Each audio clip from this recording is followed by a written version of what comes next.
이제 수요 기도회로 하나님께 나아가겠습니다. 모두 자리에서 일어나셔서 찬송가 1장 함께 찬양하겠습니다.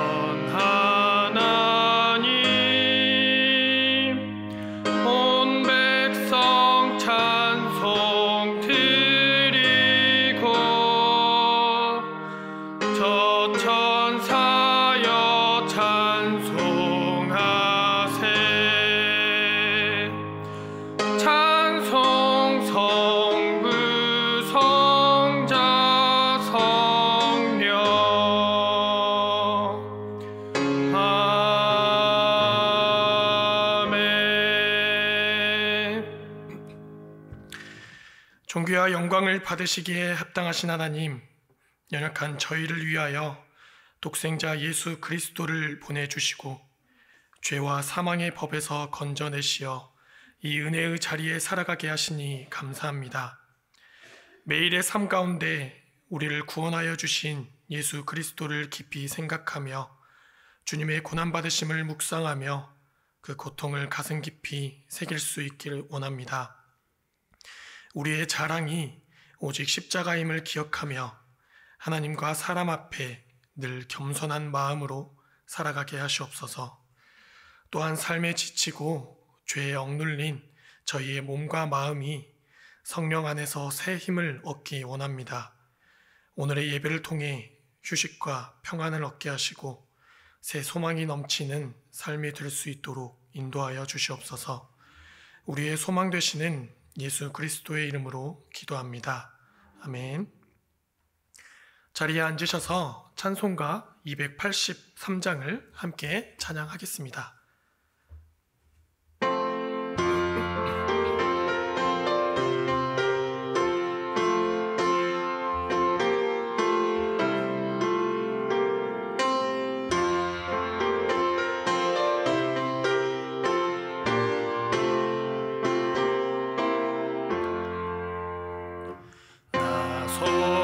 속죄함을 받은 한 없는 기쁨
속죄받은 후 주를 찬미하겠네.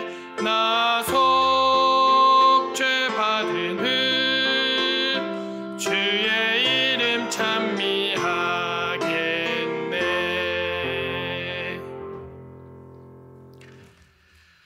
오늘 하나님께서 우리에게 주신 말씀은 사도행전 9장 17절에서 22절의 말씀입니다. 신약 성경 202쪽입니다. 사도행전 9장 17절에서 22절의 말씀, 신약 202쪽입니다. 저와 여러분이 한 절씩 교독하겠습니다. 제가 먼저 17절을 읽도록 하겠습니다. 아나니아가 떠나 그 집에 들어가서 그에게 안수하여 이르되, 형제 사울아, 주 곧 내가 오는 길에서 나타나셨던 예수께서 나를 보내어 너로 다시 보게 하시고 성령으로 충만하게 하신다 하니,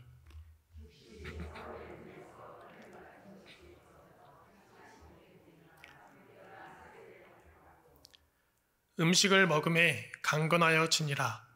사울이 다메섹에 있는 제자들과 함께 며칠 있을새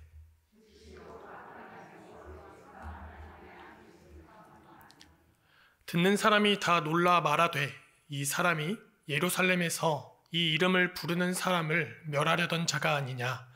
여기 온 것도 그들을 결박하여 대제사장들에게 끌어가고자 함이 아니냐 하더라. 사울은 힘을 더 얻어 예수를 그리스도라 증언하여 다메섹에 사는 유대인들을 당혹하게 하니라. 아멘. 우리말에 눈이 멀다라는 말이 있습니다. 이는 시력을 잃어서 앞을 보지 못하는 사람에게 이르는 말이기도 하지만, 욕심에 눈이 멀다, 그리고 사랑에 눈이 멀다 등 어떤 일에 마음을 빼앗겨 이성을 잃거나 판단력이 흐려졌을 때 이 말을 사용하기도 합니다. 혹시 성도님들께서는 무언가에 눈이 멀어본 적이 있으십니까? 짧은 인생이지만 저도 사랑이나 명예 같은 것에 눈이 멀어본 적이 있었습니다. 이제와 돌이켜보면 참 별것 아닌 일인데, 당시엔 마치 생사가 걸린 문제인 것처럼 매달렸던 그런 기억이 있습니다. 사람마다 정도의 차이는 있겠지만 무언가에 눈이 먼 사람은 마치 경주마와 같이 하나의 목표만을 향해 미친 듯이 달려가게 되죠. 이것을 열정이 있다라고 말할 수도 있겠지만, 판단력이 흐려져 있기 때문에 대부분 잘못된 열심일 경우가 많습니다. 그리고 때로는 목숨을 앗아갈 정도로 굉장히 위험한 일이기도 하죠. 세계적으로 널리 알려져 있는 사랑의 눈먼 커플이 있습니다. 16세기 영국 최고의 극작가였던 윌리엄 셰익스피어의 작품에 등장하는 로미오와 줄리엣이 바로 그들입니다.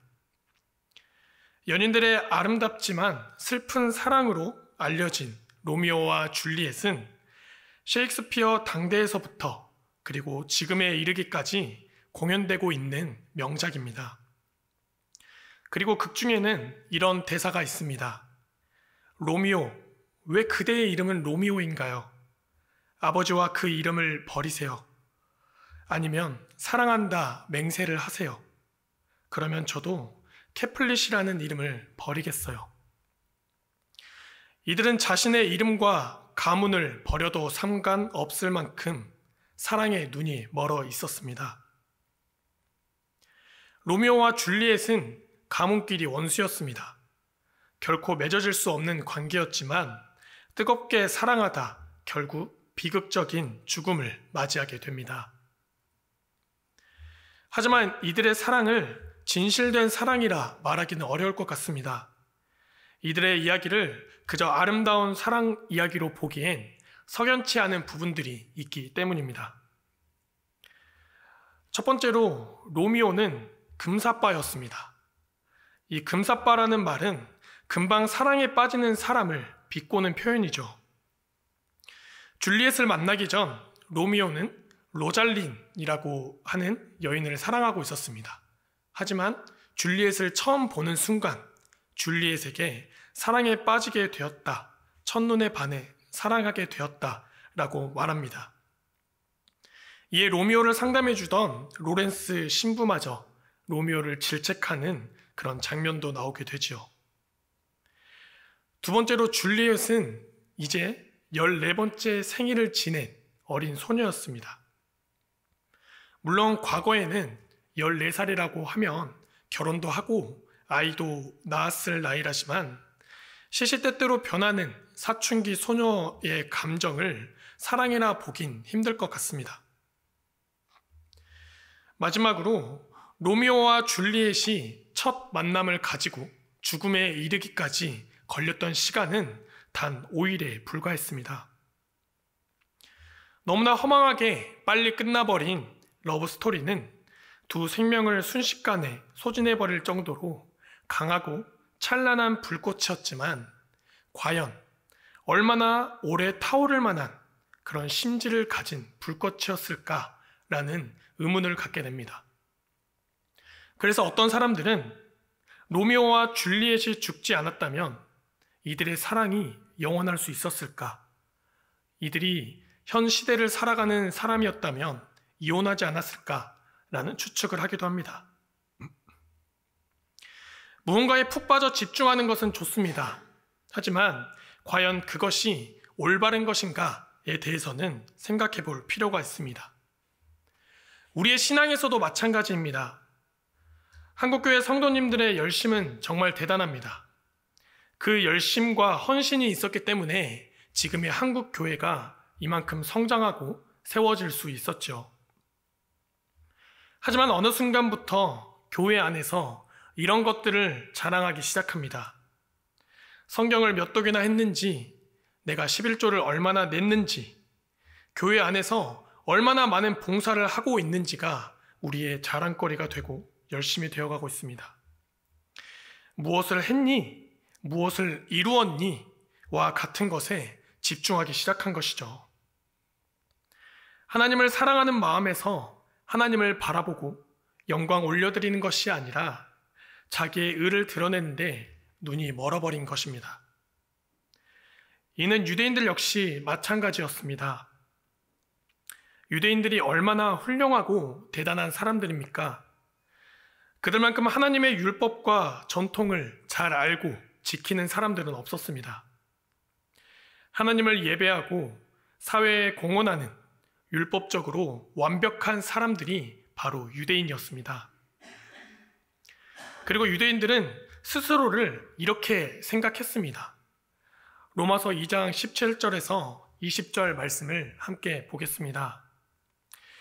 유대인이라 불리는 내가 율법을 의지하며 하나님을 자랑하며 율법의 교훈을 받아 하나님의 뜻을 알고 지극히 선한 것을 분간하며 맹인의 길을 인도하는 자요 어둠에 있는 자의 빛이요 율법에 있는 지식과 진리의 모본을 가진 자로서 어리석은 자의 교사요 어린아이의 선생이라고 스스로 믿으니. 틀린 말도 아니고 악한 일을 한 것도 아닙니다. 겉으로 드러난 것으로 유대인들을 비난할 것은 단 하나도 없습니다.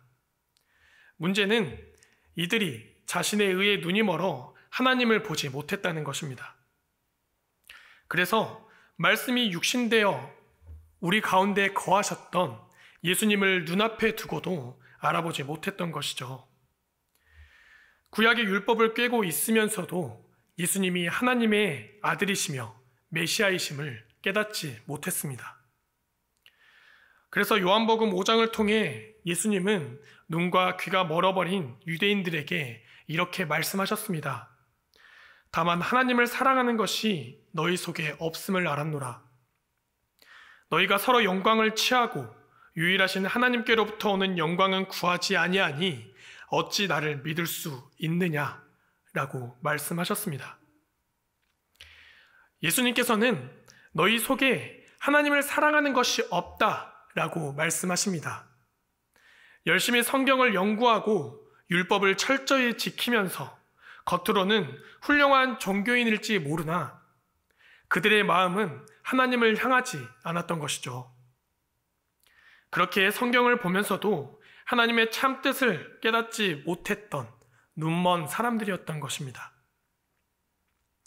하나님께서 율법을 통해 우리에게 말씀하시는 핵심이 무엇입니까?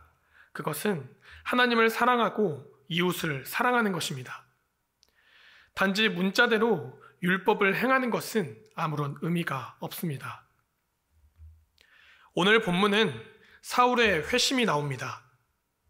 사울은 회심 전과 후로 변함없이 열심히 있었습니다. 다만 차이가 있다면 무엇을 위한 열심이었는가입니다. 먼저 오늘 말씀의 배경을 살펴보려고 합니다. 오늘 말씀의 배경은 사도행전 8장에서부터 이어지고 있습니다.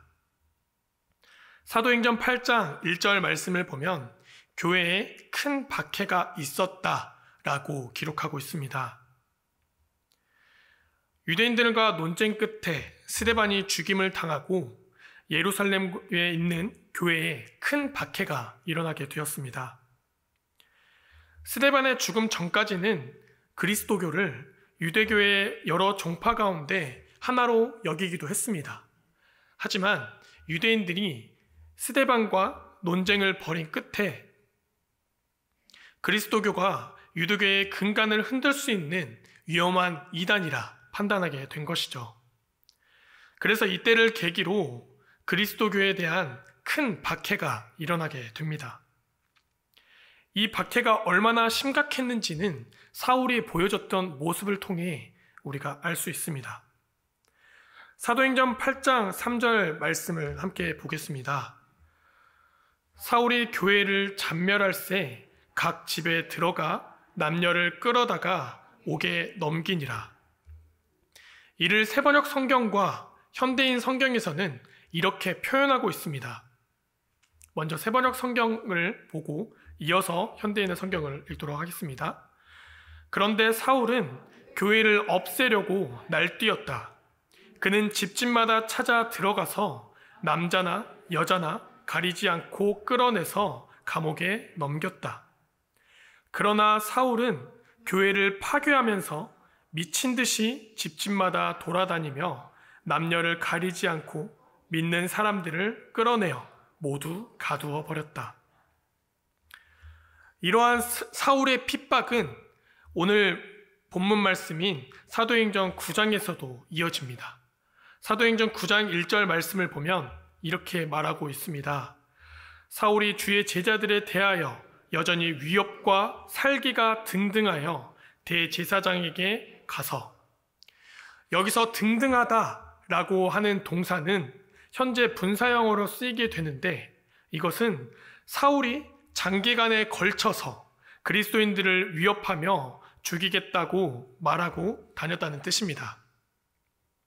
즉, 교회를 없애려고 집집마다 돌아다니며 날뛰었던 사울의 핍박이 한 번의 사건으로 끝난 것이 아니라 오래도록 계속해서 이어졌다는 것이죠. 사울은 모든 회당에서 그리스도인들을 여러 번 형벌하며 강제로 예수님을 모독하는 말을 하게 했고, 대제사장에게 받은 권한으로 많은 성도를 옥에 가두며 또 죽일 때에는 찬성 투표를 하였다라고 말합니다. 사울의 열심이 얼마나 지극정성이었는지 예루살렘을 넘어 다메섹으로 향할 계획을 가집니다. 다메섹은 예루살렘에서 약 240km 정도 떨어져 있는 거리입니다. 그런 도시입니다. 240km 떨어진 이 지역은 얼마나 먼 거리냐면 보통 사람이 하루에 최대 걸어갈 수 있는 거리가 약 40km 정도 된다고 합니다. 당시에 아무리 빨리 간다고 해도 일주일 정도 걸려 갈 수 있는 곳이죠. 그뿐만이 아니라 이 거리를 가는 동안 들짐승이나 많은 도적대로부터 생명의 위협을 당할 수도 있는 그런 위험한 곳이었습니다. 하지만 사울이 굳이 이 먼 곳까지 가려 했던 이유는 많은 그리스도인들이 박해를 피해 이곳에 모여 있다는 소식을 들었기 때문입니다. 멀리 도망가 있으면 그냥 내버려 둘 법도 한데 굳이 쫓아가는 사울의 잔혹하고 집요한 모습은 듣기만 해도 소름이 돋을 정도이죠. 그러나 그리스도인들을 향한 사울의 박해는 나름의 근거가 있었습니다. 사울은 율법에 대하여 열심을 가진 바리새인이었습니다. 그리고 예수님은 율법과 전통을 수호하는 산헤드린 공회에서 신성 모독 혐의로 유죄 판결을 받고 나무에 달려 죽은 저주받은 사람이었습니다. 신명기 21장 23절을 보면 나무에 달린 자는 하나님께 저주를 받은 자라고 기록하고 있죠. 하나님의 신성한 율법에 근거하여 하나님의 저주 아래 죽은 예수를 메시아라 주장하는 이 그리스도교를 따르는 사람들은 죽어 마땅하다 생각했던 것입니다. 그만큼 사울은 율법에 열심히 있었고 그리스도교 예수를 따르는 사람들을 핍박했던 것입니다. 훗날 사울은 이때를 회상하며 이렇게 고백합니다. 디모데전서 1장 13절 말씀에서 바울은 자신을 이렇게 고백하고 있습니다. 내가 전에는 비방자요, 박해자요, 폭행자였으나 도리어 긍휼을 입은 것은 내가 믿지 아니할 때에 알지 못하고 행하였음이라. 율법에 관한 의에 관하여 나무랄 데 없이 완벽했고 다른 유대인들보다 조상의 전통에 훨씬 더 열심히 있었던 사울은 조상의 전통에 대하여 열심히 있었던 사울은 율법과 전통에 눈이 먼 나머지 참된 하나님의 뜻을 깨닫지 못했습니다. 그의 불같은 열심은 보아야 할 것을 보지 못하게 했던 것이죠. 그래서 바울은 훗날 로마서를 통해 유대인들의 열심을 이렇게 말합니다. 제가 읽겠습니다. 내가 증언하노니 그들이 하나님께 열심히 있으나 올바른 지식을 따른 것이 아니니라. 하나님의 의를 모르고 자기 의를 세우려고 힘써 하나님의 의에 복종하지 아니하였느니라. 자신의 눈이 멀었음을 깨닫지 못했던 사울은 의기양양하게 다메섹에 가까이 이르게 되었습니다. 그리고 그때 호련히 하늘에서 비추는 빛과 함께 예수님의 음성을 듣게 되었죠. 예수님은 사울을 향해 이렇게 말씀하셨습니다. 사울아, 사울아, 어찌하여 네가 나를 박해하느냐? 나는 네가 박해하는 예수라. 예수님과의 짧은 대화를 마치고 사울은 일어나 눈을 떴지만 아무것도 볼 수 없었습니다. 이때까지도 사울은 자신에게 나타난 분이 예수님이라 생각하지는 않았습니다. 사울은 구약 성경에 나타난 하나님의 현현에 대해 알고 있었던 경건한 유대인이었기 때문에 자기에게 말씀하신 분이 천사이거나 혹은 하나님이시라고 생각했을 가능성이 높습니다. 이후 사람들의 손에 이끌려 다메섹에 들어가게 되었지만 사울은 사흘 동안 보지도 못하고 먹지도 마시지도 않았다라고 합니다. 사울이 겪은 일은 굉장히 당황스럽고 두려운 것이지만 그렇다고 자포자기하여 아무것도 하지 않았던 것은 아닙니다. 이어지는 11절에서 하나님은 아나니아에게 사울이 기도하는 중에 있다라고 말씀하시죠. 유대인들은 개인의 비애나 회개의 표시로 금식 기도를 했습니다. 그렇기 때문에 경건한 유대인이었던 사울은 사흘 동안 금식하며 기도한 것이라 볼 수 있습니다. 그러나 자신이 할 수 있는 최고의 열심으로 하나님께 기도했지만, 하나님 앞에 나아갔지만 사울의 기도와 열심은 아무것도 바꿀 수 없었습니다. 사울의 눈을 뜨게 할 수 없었고 아무런 하나님의 응답을 들을 수도 없었습니다. 이때 사울이 얼마나 답답했을까요? 그동안 누구보다 열심히 하나님의 율법을 지키기 위해 살아왔다 생각했는데 한순간에 앞을 보지 못하고 기도의 능력이 나타나지 않았습니다. 여러분이 사울의 입장이라면 어떨 것 같습니까? 하나님을 위해 그 누구보다 열심을 다 했다라고 생각했는데 하나님께서 나를 외면하셨을 때 이때 사울이 느꼈을 마음은 어떻겠습니까? 저는 신학교 3학년을 마치고 2년간 공익근무 요원으로 군복무를 하게 되었습니다. 군대에 가서 군복무를 하는 사람들보다 시간적인 여유를 많이 갖게 되었지요. 그래서 저는 그 2년이라는 시간 동안에 좀 더 하나님 앞에 열심을 다하고자 열심히 성경을 공부하고 그동안 학교에서 배웠던 신학 책들을 돌아보며 복습했습니다. 대학원 진학을 위해 영어 공부를 하며 점수를 따기도 했고 고향교회 청년부에서 헌신하며 시간을 보내기도 했습니다. 나름대로 신학적으로 그리고 신앙적으로 한층 더 성숙해질 수 있는 그런 시간을 가졌던 것이죠. 누구보다 열심히 2년 동안 저의 성장을 위해 힘썼던 저는 학교에 복학을 하게 되었습니다. 복학을 한 이후에도 열심히 신앙생활을 이어갔고 하는 일마다 너무나 순탄하게 잘 풀렸던 것을 경험했습니다. 그런데 몇 달 가지 않아 생각지 못한 일이 발생하게 되었죠. 갑자기 기도가 되지 않았던 것입니다. 기도하려고 하면 입으로는 아무런 말을 할 수 없었고 제 머릿속은 새까매졌습니다. 너무나 충격적이고 두려웠던 경험이었습니다. 왜 나에게 이런 일이 생기는 거지? 라는 의문도 들었습니다. 무엇 하나 부족함 없었던 저의 삶이 흔들리기 시작했습니다. 누구보다 하나님을 위해 열심히 일하며 봉사하며 공부하며 살았다라고 생각했는데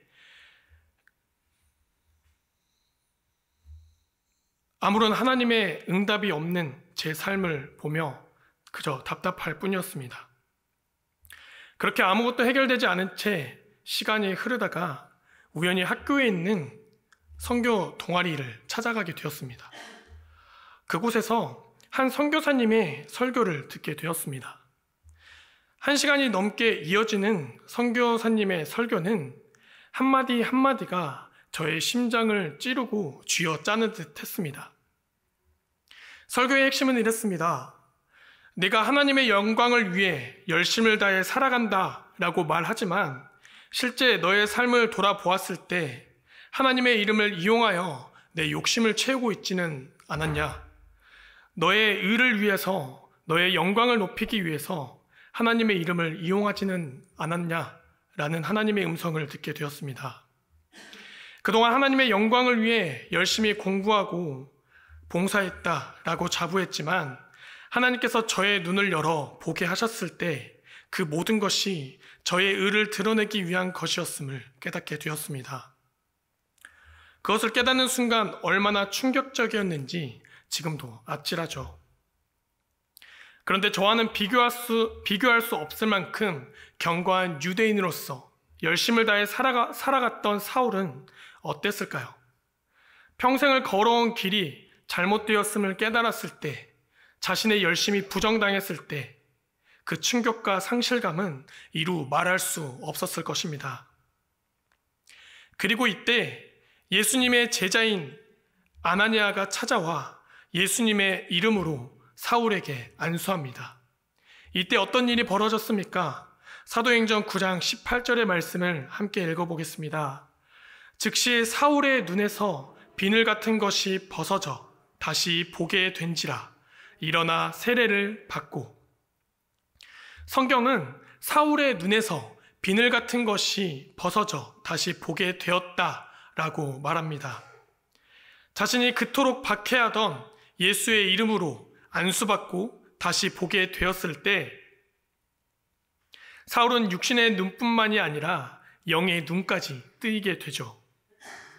율법과 전통, 자신의 의에 눈이 멀어 하나님의 의를 알지 못하고 예수님과 그 제자들을 박해하던 사울이 이제는 세례를 받고 예수님이 하나님의 아들이심을 전파하게 된 것이죠.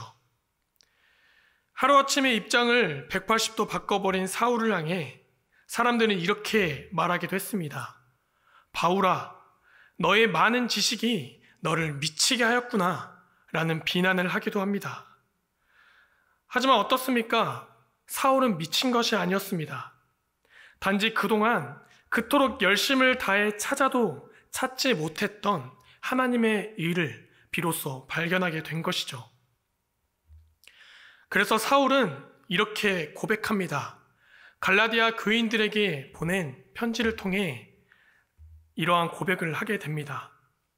갈라디아서 2장 20절에서 21절 말씀을 함께 읽어보면 좋겠습니다. 내가 그리스도와 함께 십자가에 못 박혔나니 그런즉 이제는 내가 사는 것이 아니요 오직 내 안에 그리스도께서 사시는 것이라.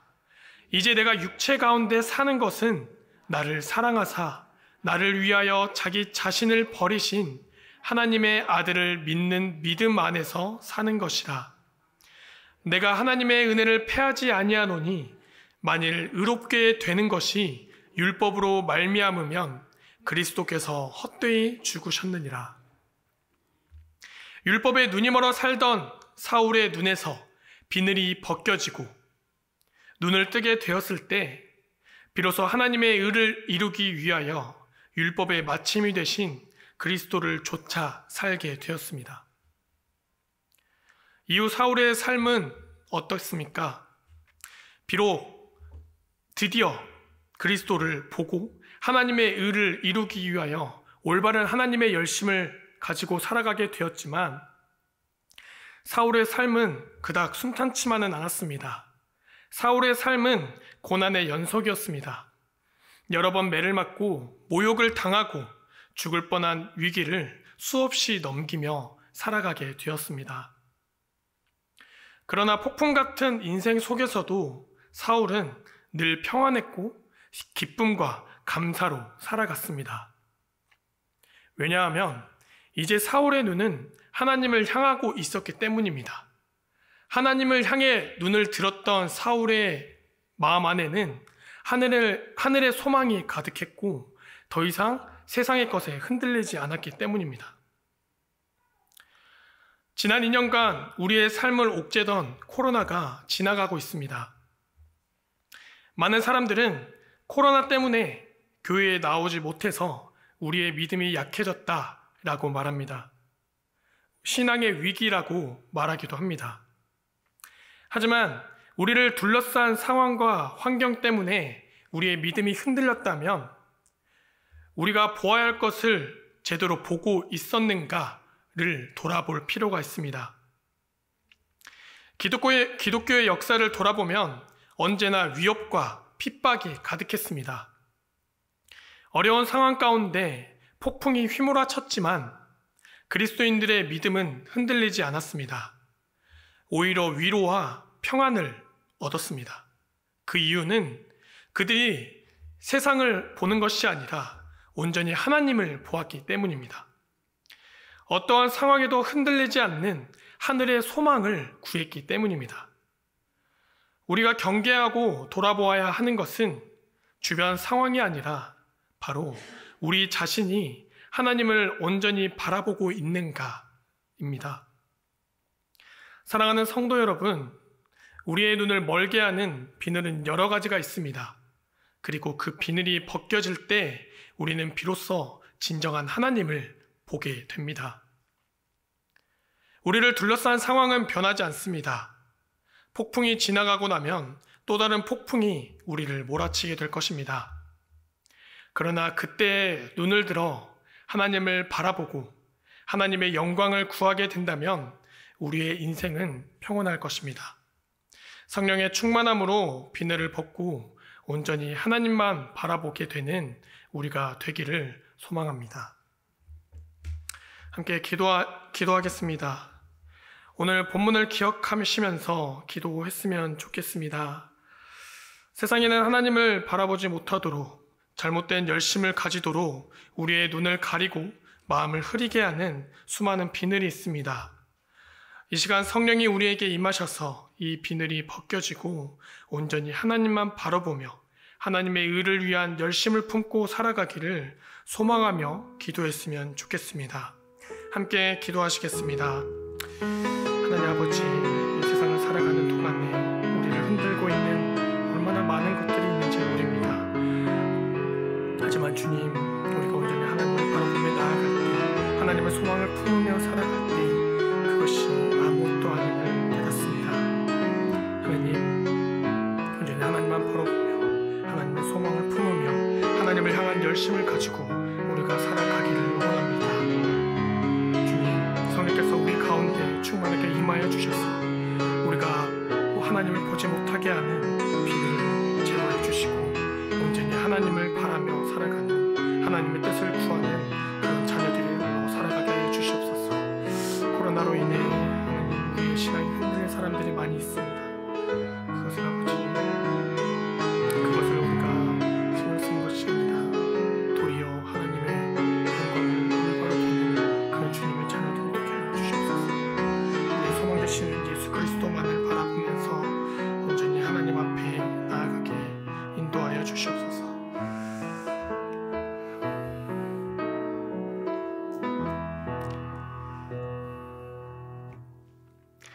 하나님 아버지, 우리가 하나님을 향한 열심으로 살아가기를 원합니다. 그러나 우리의 눈과 마음을 가리고 어둡게 하는 비늘로 인해 온전히 하나님을 바라보지 못하고 잘못된 열심으로 살아갈 때가 얼마나 많은지 모릅니다.